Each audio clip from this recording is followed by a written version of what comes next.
Bonjour à toutes et à tous et bienvenue sur AC 360, votre émission hebdomadaire qui traite tous les sujets concernant l'Afrique et sa diaspora. Parmi les différents pays en Afrique, 54 pays, nous avons un pays qui s'appelle le pays de la Teranga, autrement connu sous le nom du Sénégal. Et j'ai un invité spécial aujourd'hui qui aimerait nous partager sur le Sénégal et ses réalités. Monsieur Ndiaye Dara Mamadou, bonjour. Bonjour madame. Bonjour. Comment allez-vous? Alhamdulillah. Ok, alors vous êtes président de l'ONG Suer pour servir et du collectif des acquéreurs de la SNHLM basée à Dakar. Absolument, absolument. Comment ça se passe alors les activités? Non, Dieu merci. On fait avec. Ouais. On fait avec. Qu'est-ce qui déjà vous a poussé à créer Suer pour servir? Quelles sont les réalités que vous avez vues qui vous ont poussé à... Oui, le constat est qu'on avait constaté que la communauté sénégalaise est dans la plupart vulnérable. D'accord. Venus de voyage, avec les enfants qu'on avait vus dans la rue, on a vu que c'était nécessaire de mettre en place une structure humanitaire pour les venir en aide. C'est là que j'ai mis en place, avec des partenaires, des amis, une organisation dénommée Suer pour servir, qui lutte contre la pauvreté, l'analphabétisme, la mendicité, la déperdition scolaire, le sous-emploi. Ah, alors, depuis 2000, depuis 1995, ça a été mis en place, mais en 2000, on a été officiellement reconnu par l'État du Sénégal et c'est là qu'on s'est muté en ONG. Ok, donc ça fait déjà 25 ans que ça Oui, existe. ça fait très longtemps. D'accord, mais ça a commencé en 1995, et reconnu officiellement en 2000. Yes, reconnu en 2000, en 1999 comme ONG. Non, en 2002 comme ONG. 2000 comme ONG. Comme ONG, nous avons collaboré avec la plupart des organisations compétentes du Sénégal. Au Sénégal, il y a plusieurs organisations, mais tout le monde n'est pas compétent. Hein? Tout le monde, c'est comme les partis politiques au Sénégal. Il y a plus de 300 partis politiques au Sénégal. 300? Plus. Ah Au moment, il n'y a qu'une dizaine qui peut faire le travail qu'il faut. C'est ça, il y a certains partis, on les appelle les partis cabines téléphoniques. Cabines téléphoniques? Ouais. Il y a aussi des associations qui n'existent que de nom, qui n'ont aucune stratégie, qui ne nous servent de rien du tout. Wow. Au Sénégal, mais nous, heureusement, que Dieu fait que nous sommes connus au niveau du Sénégal, mais aussi au niveau de l'international, puisque nous contribuons à l'amélioration des conditions d'apprentissage et de vie des communautés de base. D'accord. Et à l'international, vous travaillez avec des ONG. L'ONU? Yes, on a travaillé avec le département d'État américain dans le cadre du MCA, le Millennium Challenge Account, qui faisait un budget de 100 milliards. Nous, on était avec la cellule nationale de lutte contre la traite des personnes. On était membres. Nous sommes membres de la cellule de lutte contre la traite des personnes au Sénégal. Nous sommes membres de l'Observatoire national des lieux de privation. Nous sommes, absolument, nous sommes consultants au niveau de l'État. À chaque fois que le besoin se fait, alors on est là, on nous écoute, on nous demande que pensez-vous de cela? Ouais. On vous demande votre avis, quoi. On nous demande notre avis en tant qu'organisation à la base. Nous sommes ONG, mais nous sommes toujours aux côtés des communautés de base. Les quartiers dans lesquels nous habitons ont un besoin criard de développement.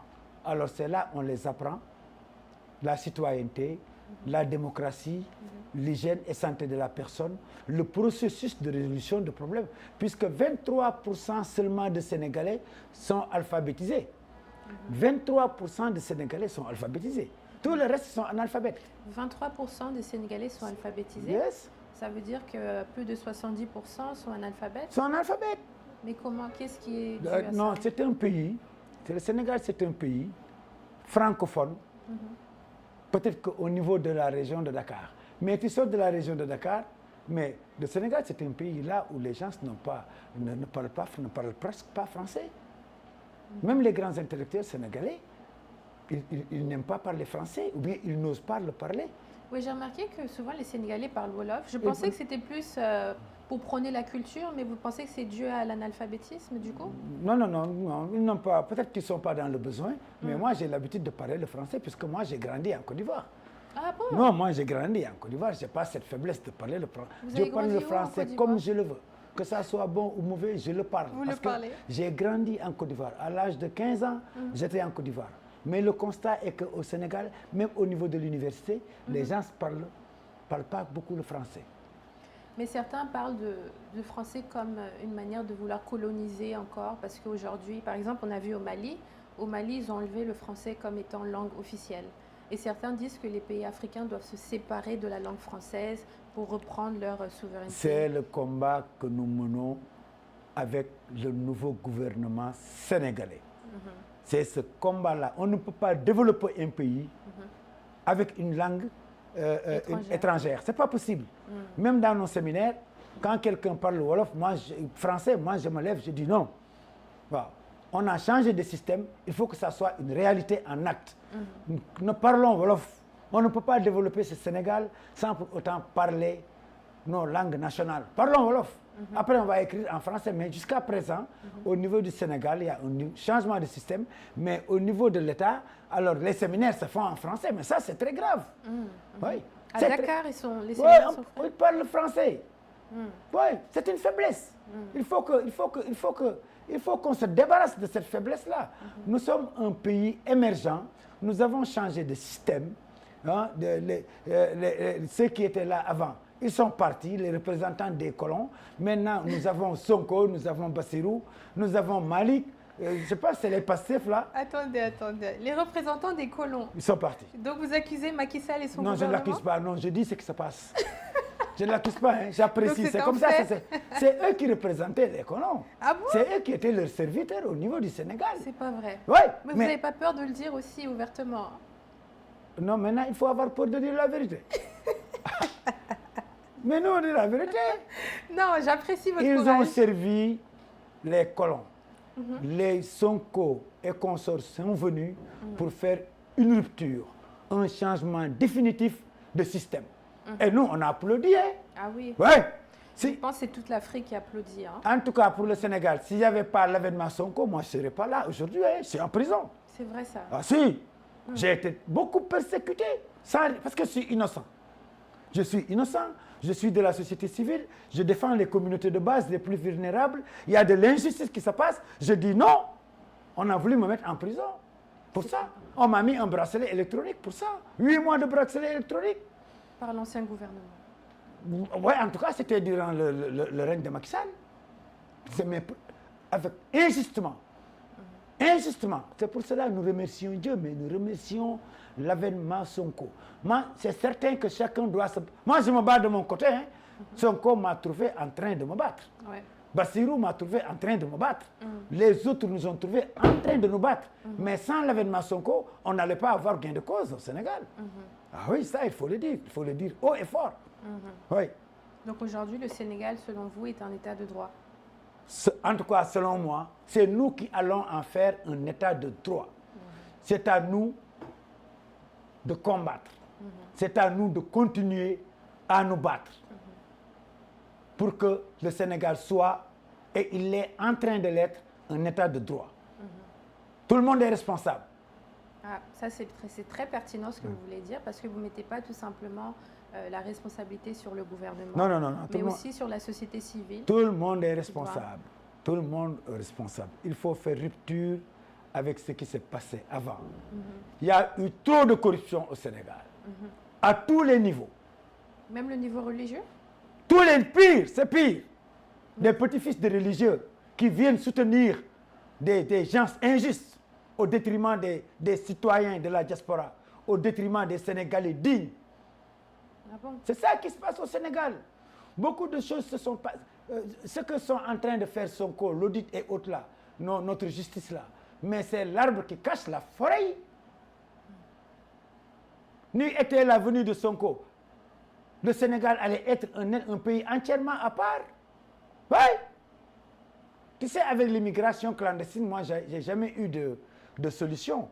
Pourquoi les gens faisaient l'immigration clandestine? Pourquoi les jeunes Sénégalais partaient à l'immigration? Moi, je me suis toujours posé cette question, mais je n'ai jamais eu de réponse. Mais j'ai eu la réponse actuellement. Depuis que la justice a commencé à auditer les anciens dirigeants du pays qui avaient volé l'argent du pays, c'est là que j'ai commencé à comprendre que l'argent qui a été détourné devait revenir à nos enfants, aux jeunes qui ont, par la suite, pris les pirogues pour brasser les océans. Parce que tout ce qui devait leur revenir a été volé par des dirigeants sénégalais. C'est une honte. C'est une honte. Une communauté, un peuple te fait confiance, tu prends leur avenir en main et tu détournes ça. C'est injuste. C'est même un crime. C'est un crime. Vraiment, mais avec l'avènement de Sonko, moi, je me plains de rien.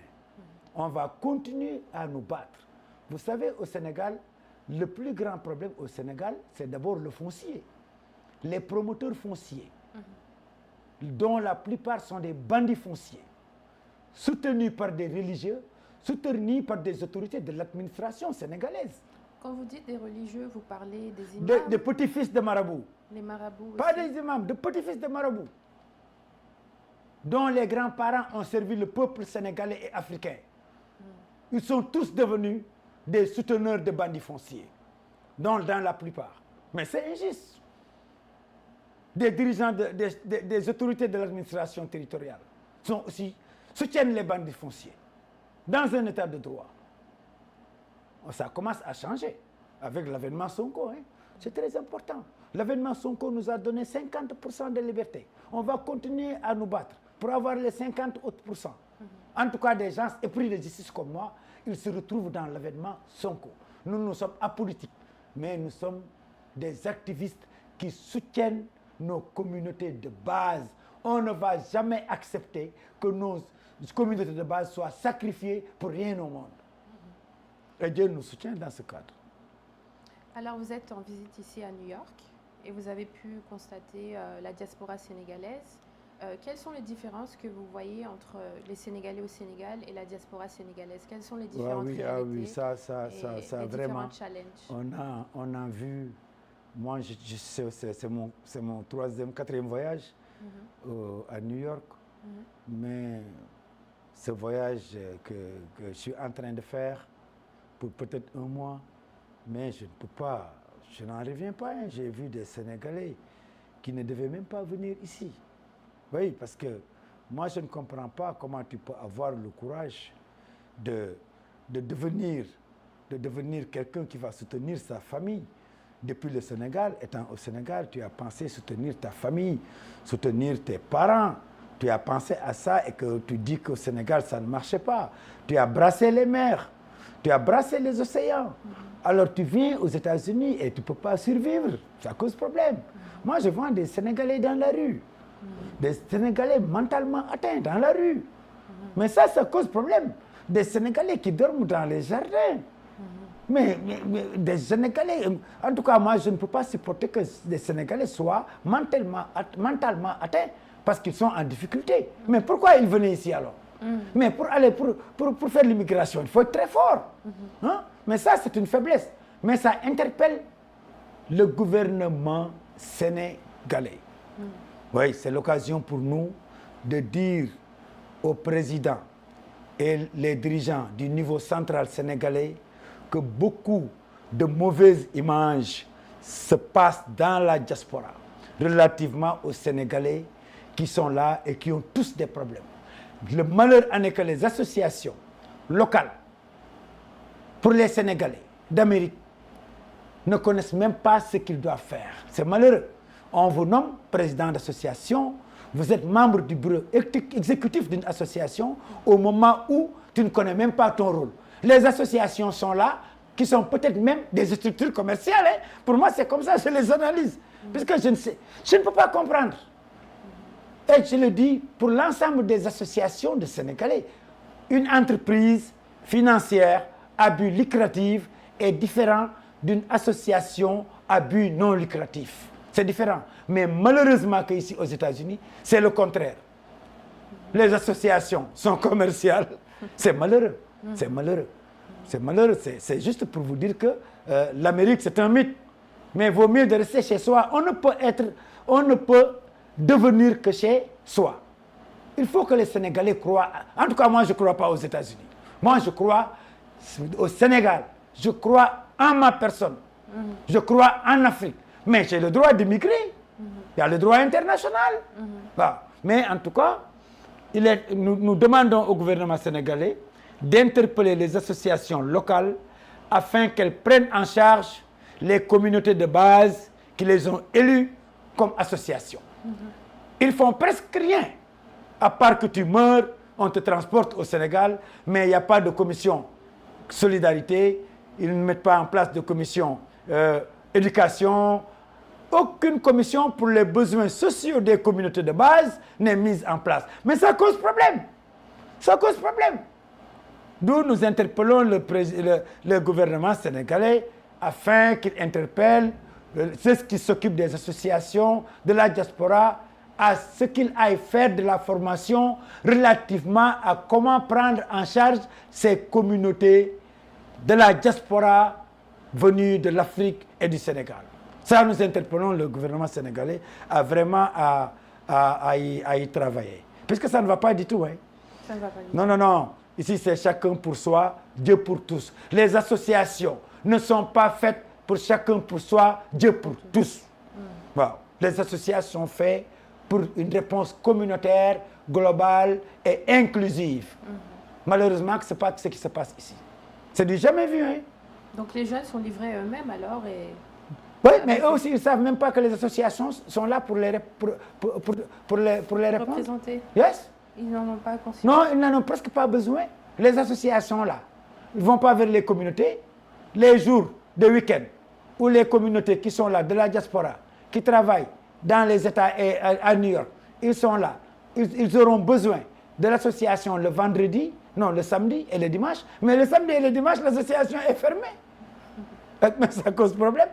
Le moment où les communautés ont besoin d'aller là-bas, et puis on ne voit pas de commission, on ne voit pas d'activité, on ne voit que de l'enregistrement pour être membre de l'organisation, rien d'autre. Il n'y a pas de commission sociale, il n'y a pas de commission éducation, il n'y a pas de commission de partage, il n'y a aucune commission visible. Mais ça cause problème. Ça, ce n'est pas le rôle d'une association. Le rôle d'une association, c'est la prise en charge de ces communautés de base. Ouais. Mais une association qui n'a vocation que... Mais c'est extraordinaire. Hein? Moi, quand je viens à New York, ce que je vois, non, je ne sais pas, je ne comprends pas. Des gens que tu crois intellectuels, mais qui ne sont même pas des intellectuels. Hein? Ouais, ils sont partis à l'université, ils sont venus, mais ils ne savent même pas la responsabilité qui les est assignée. Ce n'est pas comme le Sénégal. Hein? Ah, donc il y a une différence entre la... Une grande différence. Les gens qui gèrent les organisations au Sénégal sont très compétentes. D'accord. Donc le problème, c'est plus dans le niveau de la diaspora sénégalaise. Oui, oui. Parce que ce n'est pas parce que tu as fait l'université, que tu es professeur d'université, que tu sais diriger une organisation. Ou que tu parles anglais, que tu sais diriger. Oui, c'est pas ça. Oui, il faut faire... Les organisations doivent être dirigées par des gens, des spécialistes en organisation. Mais pas par ceux qui ont des maîtrises ou des doctorats en médecine. Non, c'est différent. Ouais. Il y a une grande confusion. Il y a une grande confusion. Ici, moi, je ne vois pas de spécialistes. Les spécialistes en développement social, c'est ceux qui diagnostiquent les conditions de vie des communautés de la diaspora. Oui. Et qui en discutent. Oui. Nous, on a mis en place un projet qui s'appelle Arc-en-Ciel. Arc-en-Ciel. Arc-en-Ciel. C'est le fait d'apprendre aux Sénégalais nés dans la diaspora, de les apprendre leur culture. Parce que nous, notre culture et nos valeurs sont différentes de la culture locale américaine. Comment? Nous, chez nous, l'enfant n'est jamais roi. Chez nous, l'enfant est prince. Par contre, ici, dans votre loi, l'enfant est roi. Chez nous, l'enfant est prince. C'est son père qui est roi. Ici, on dit que l'enfant d'abord, sa mère vient parce que c'est une femme, après leur chien, après leur père. Chez nous, ce n'est pas comme ça. Non, c'est différent. Nous, on a dit à la diaspora, à l'association sénégalaise qui était là avant. Mais vous, en tant qu'organisation, de quoi êtes-vous fiers pour que vos enfants soient américains? Pour que vos enfants aient une nationalité américaine. En quoi vous y êtes fiers? Ça vous donne quoi? Donc vous pensez que les Sénégalais qui viennent aux États-Unis, qui grandissent ici, perdent leur culture sénégalaise? Dans la plupart du temps. Dans la plupart du temps. Parce qu'ils deviennent rois au lieu de... Ils deviennent rois au lieu de princes. C'est pour cela, nous, au Sénégal, on a tropicalisé les droits de l'enfant. Tu sais, les États-Unis n'ont pas ratifié les droits de l'enfant. Parce que les États-Unis savent comment prendre en charge leurs enfants. Contrairement à nous. Wow. Contrairement à nous, les droits de l'enfant au Sénégal, nous avons demandé au gouvernement sénégalais de le tropicaliser. Le parent est devant, le père est devant, selon nos valeurs et notre culture. C'est ce qu'on a appris à tous les ONG qui travaillent avec les enfants. On leur dit à chaque fois que les droits humains et les droits de l'enfant que vous apprenez à nos enfants, il faut toujours, selon le contexte sénégalais. Nous avons des valeurs et nous avons notre culture. Donc vous avez dit qu'ici l'enfant est roi, mais au Sénégal l'enfant est prince. Non, quelles sont les autres différences que vous constatez entre... Non, mais moi j'ai demandé aux Sénégalais d'Amérique, en quoi êtes-vous fiers que vos enfants soient nés aux États-Unis pour devenir américains? Après, ils perdent toutes ces valeurs. Toutes ces valeurs. Vous avez d'éternels problèmes. Vous ne pouvez même pas corriger vos enfants. Vous avez même peur de vos enfants. Parce que la loi leur donne beaucoup de choses. Hein? Après, ils naissent ici. Vous dites aux Sénégalais que moi, je suis parti aux États-Unis. C'est là-bas j'ai eu mon enfant. Pour que l'enfant soit en contradiction avec toi. L'enfant devient roi. Toi, tu deviens prince. Toi, Moi, je demande aux communautés sénégalaises de se ressaisir. De se ressaisir. Ils ne doivent rien envoyer envier aux Américains. Non. Il y a un certain complexe. Mais c'est une faiblesse en matière de valeur et de culture. Les Sénégalais de valeur, ne doivent rien envier aux Américains. Rien du tout. Parce que l'Amérique n'a pas réussi l'éducation. L'Europe n'a pas réussi l'éducation. Au Sénégal, il n'y a pas d'éducation, il y a l'enseignement. L'éducation, c'est le fait de formater la personne afin qu'elle devienne ce que tu attends d'elle. C'est ça l'éducation. Au Sénégal, il y a l'enseignement. En Occident, en Europe ou aux États-Unis, il y a l'éducation. Malheureusement qu'ils ne l'ont pas réussi. Ils n'ont pas réussi l'éducation. L'éducation qui priorise l'enfant, qui fait de l'enfant un roi. Alors, vu que les jeunes, les enfants sont le futur de l'Afrique, même pas que du Sénégal, est-ce que vous êtes contre l'immigration alors? Est-ce que vous êtes contre que les Africains, même les Sénégalais en général, puissent venir aux États-Unis? Non. Si c'est pour perdre ces valeurs que vous dites. Non, je ne suis pas contre l'immigration, mais je suis contre la perte démesurée des valeurs. D'accord. Mais je ne suis pas contre l'immigration. Mais chez nous, il y a des Américains. Chez nous, il y a des Européens qui disent que maintenant l'Afrique, c'est une opportunité. Ouais. En séminaire, en Europe, des jeunes disent que l'Afrique, c'est une opportunité.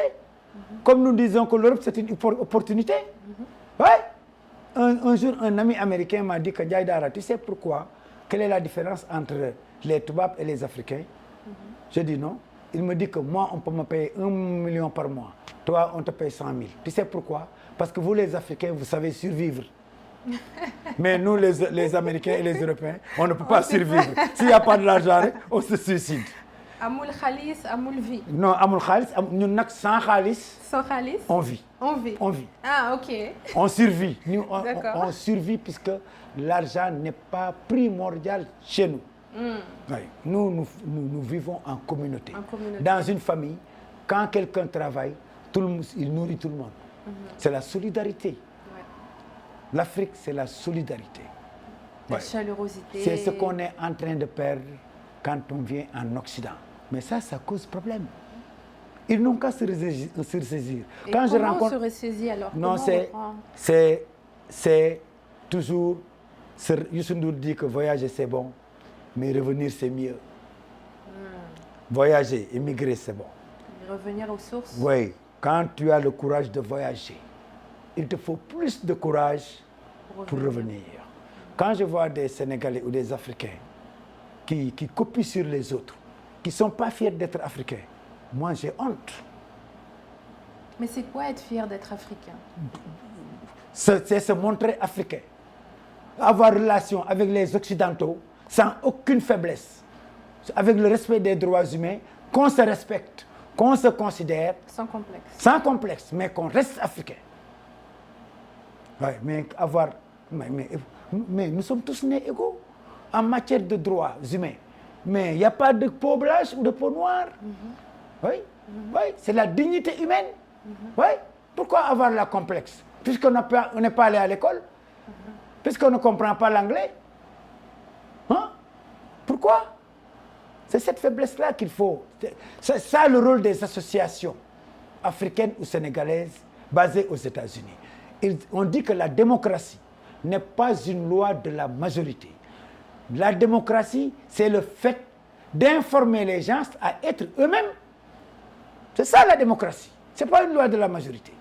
Mais vous parlez de la démocratie, beaucoup de personnes disent que la démocratie, ça vient de l'Occident et que ce n'est pas un concept africain. Qu'est-ce que vous dites? Leur démocratie.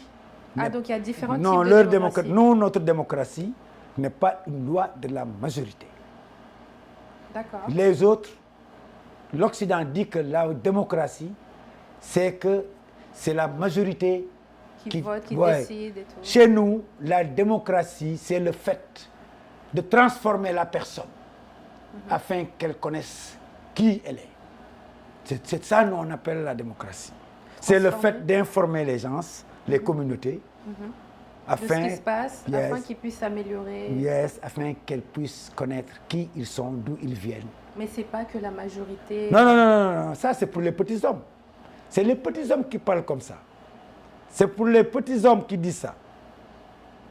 Ouais, on dit que les grands hommes parlent de Dieu. Les hommes moyens parlent des projets. Les hommes simples parlent des autres. Les sous-hommes parlent d'eux-mêmes. Les sous-hommes? Ils parlent d'eux-mêmes. C'est ce qu'ils disent. Ça existe, les moi. sous-hommes? Oui, ceux qui disent moi, c'est moi, c'est moi qui... Ça, c'est les sous-hommes. C'est des sous-hommes. C'est ce qui semble être aujourd'hui les grands hommes. C'est des sous-hommes. Quand tu dis moi, c'est que tu es un sous-homme. Parce qu'ils sont égocentriques. Quoi. Yes. Ils pensent à eux-mêmes tout le temps. Ce monde-là où nous sommes là est créé par Dieu. Et je voulais venir aussi côté religieux au Sénégal, parce qu'il y a beaucoup de confréries aussi musulmanes. Je sais qu'il y a le mouridisme, il y a le tidjanisme. Quelles sont les différences entre ces il y a à peu près, confréries? Il y a à peu près au Sénégal 4 confréries. 4 confréries? Yes, il y a le Tidjania. Le Tidjan? Il y a le Khadria. Khadria? Oui, le Tidjania vient du Maroc. Ah, le Yes, Cheikh Ahmed Tidiane Chérif, le créateur du Tidjania, est algérien. Mais il est enterré à Fès, au Maroc. D'accord. Le créateur du Khadria est iranien. Abdou Khadir Djeilani, iranien ou irakien? Oui, ça c'est la Tidjania. Mais il y a beaucoup de démembrements au Sénégal de Tidjania. Mais après, il y a l'Ayen. Les Layènes, c'est une communauté née au Sénégal, dont le leader est né au Sénégal. Le mouridisme aussi, Cheikh Ahmadou Bamba, et le leader, mais il est né au Sénégal. Serigne Touba. Hein? Serigne Touba. On va en parler un jour. Lui, c'est le dernier venu des confréries. Ah, c'est le tout dernier. C'est le plus jeune, c'est la plus jeune confrérie. Mais c'est la plus pratiquée au Sénégal, hein? En tout cas, oui, si tu veux. Ouais. Et en quelques mots, comment vous pouvez définir le mouridisme? Non, le mouridisme, c'est la revivification de l'islam. L'objectif de l'islam, c'était que les gens deviennent mourides, pour ceux qui comprennent. De manière spirituelle. Yes. Le mouride, c'est celui qui aspire à aller vers Dieu. Et l'islam, et toutes les autres religions, pour vous dire, c'était pour aller vers Dieu. Le mouridisme, le concepteur, dit que être mouride, c'est l'aspirant qui va vers Dieu. Et que donc c'est l'ensemble des sectes et des religions pour Dieu. C'est la somme des religions et des sectes. L'addition de tout. C'est ça, c'est l'addition de tout ça, mais c'est très incompris. Alors, on dit quand tu penses négatif, tu as des problèmes à tout. Quand tu penses positif, tu as des difficultés à tout. Cheikh Ahmadou Bamba, c'est une lumière venue pour éclairer le travail des anciens. Le travail de El Hadj Malick Sy, le travail de Baye Laye, le travail du prophète, le travail de Issa, le travail de tous ces grands hommes-là qui aspiraient à aller vers Dieu là. Cheikh Ahmadou Bamba a capitalisé tout ça là pour les enrôler en fin de compte vers la fin des temps et les amener vers Dieu. Mais c'est très incompris. Pourquoi? Non, mais c'est une lumière qui a jailli et qui demande beaucoup de temps.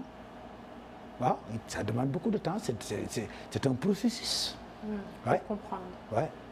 La terre entière saura un jour que Cheikh Ahmadou Bamba était venu pour tous les amener vers Dieu.